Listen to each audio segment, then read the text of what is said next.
Alright, hello again, YouTubers, to another episode of Tactical Tuesday. This is episode 3, and like I promised, we will be reviewing First Sergeant Daniel Roberts' modified M16.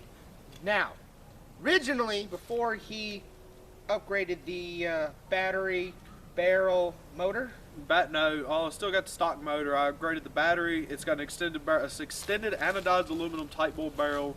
It has an M180 spring with a bearing spring guide, a deep fire piston head, I believe, a slotted, and it's a port and slotted double sealed piston head, and a new piston, a solid aluminum piston with titanium teeth, and a new titanium cylinder.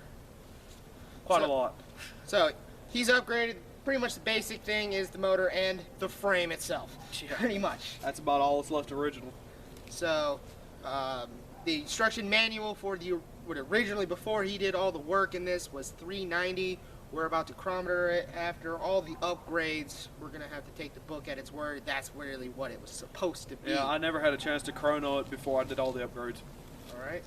So, we're doing this kind of quickly, and I apologize.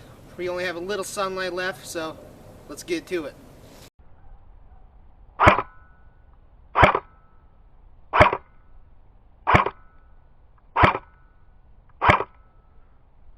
Let's do rate of fire.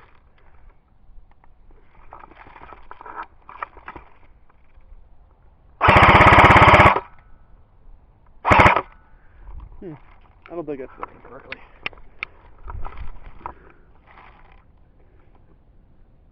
Oh, that's power. My bad. I don't know how to do rate of fire in your thing. I don't think you can do rate of fire, never mind. But no, that's about how much power. It's pulling about 1 to 2 joules per shot. Which is... I thought this thing actually did rate of fire. Yeah, RPD. It's supposed to be.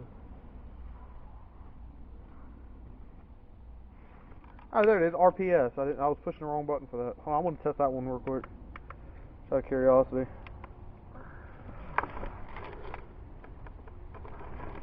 It's really hard to aim at this thing from an angle. Ow! What was it? 18.6 a second. Jesus.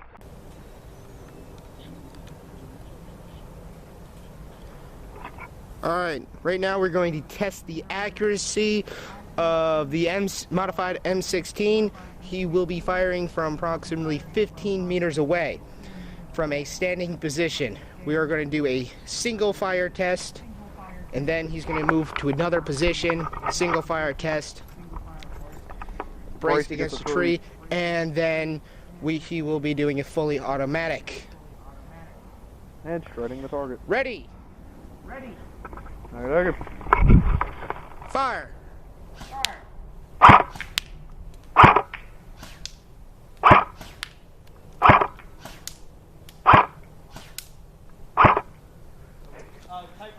The paper knocked off. Go fix the target real quick.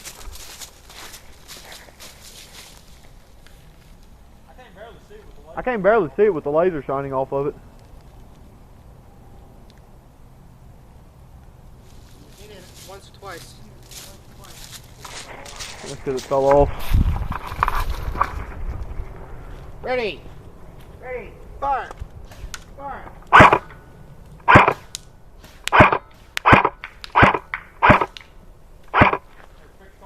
Here, fix target again, and I'll go full auto. That thing's not wanting to stay in that tree.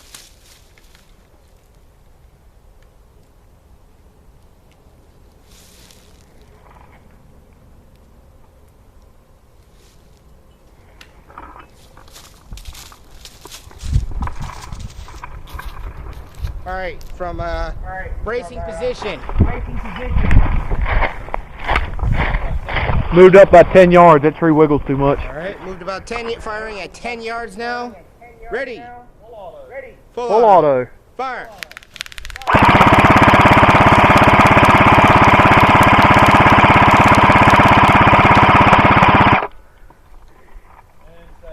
And safe. And safe.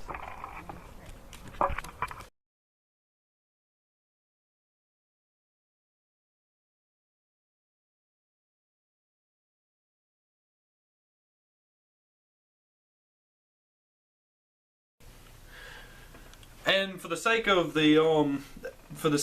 what we were showing earlier with the low FPS, I'm going to swap it back out to the original brass barrel that came with it. I'm guessing that the extended tight bore barrel, as you can see, it actually comes out of the muzzle a little ways. Since it's so much smaller and so much tighter, I think that it's actually killing my FPS quite a lot. So, like I said, I'm going to chrono it with the original. And like most things based off the M4 M16, it's actually disassembled relatively easy.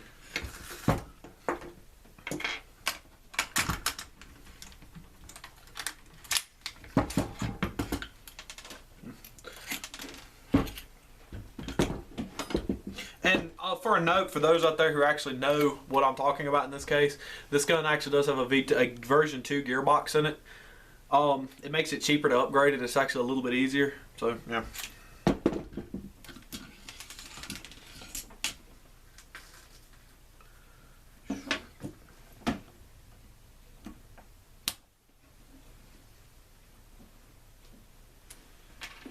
Oh, also have an upgraded hop-up. I failed to mention that earlier.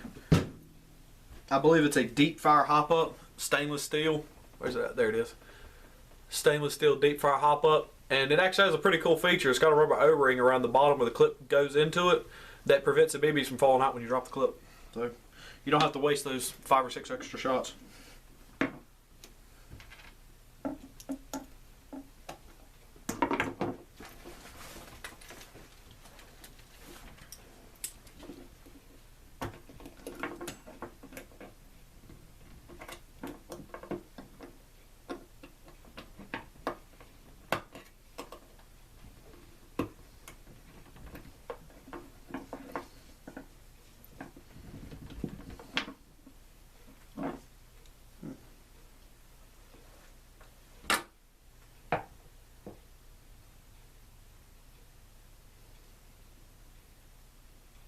You have to be incredibly careful when trying to pull these apart, or you're going to end up tearing up the bucking. The bucking is the little rubber housing that the barrel is actually wrapped around. Or wrapped inside of, excuse me.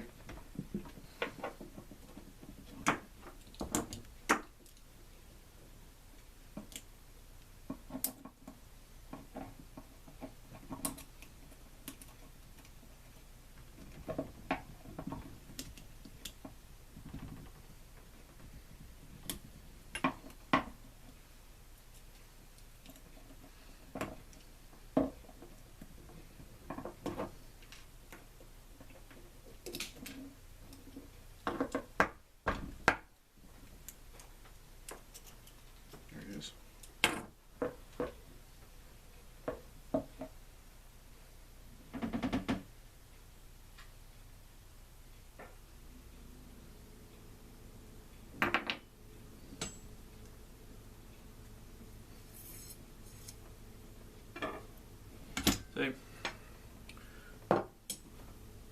It's the original barrel versus the new tight bore. I got about 6, maybe a little bit more than 6 inches of extra barrel on this one. Add that to the fact that I actually microed the original barrel, and it was somewhere in the neighborhood of 6, I think it was like 6.11 millimeters. The new barrel I microed is actually 6.01 millimeters in diameter. So that actually helps drastically with the accuracy.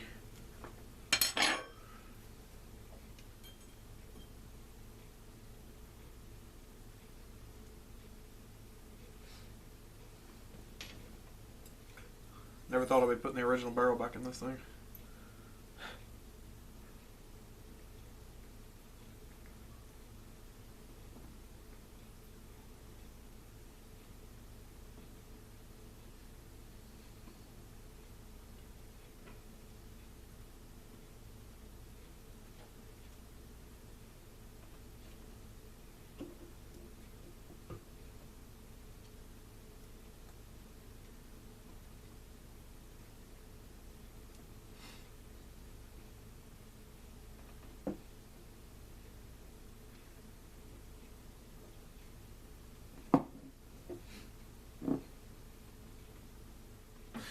Okay, I'm going to go back to reassembling this. As a note to anybody that does do this, be careful when putting your hop-up and barrel back inside the upper end. If it does not go in smoothly, don't force it. It means you're probably shearing off the plastic that holds the hop up together. See, in this case, I actually managed to get it perfect on the first shot. Go figure. It usually takes 6 or 7 attempts. And as stated, most of this stuff just slides right together like no problem whatsoever.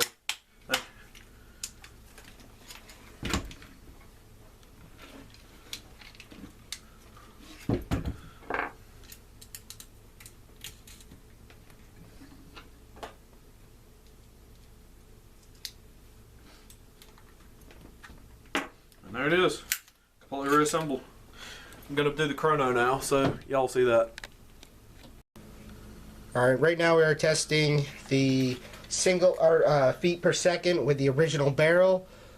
Commence firing now.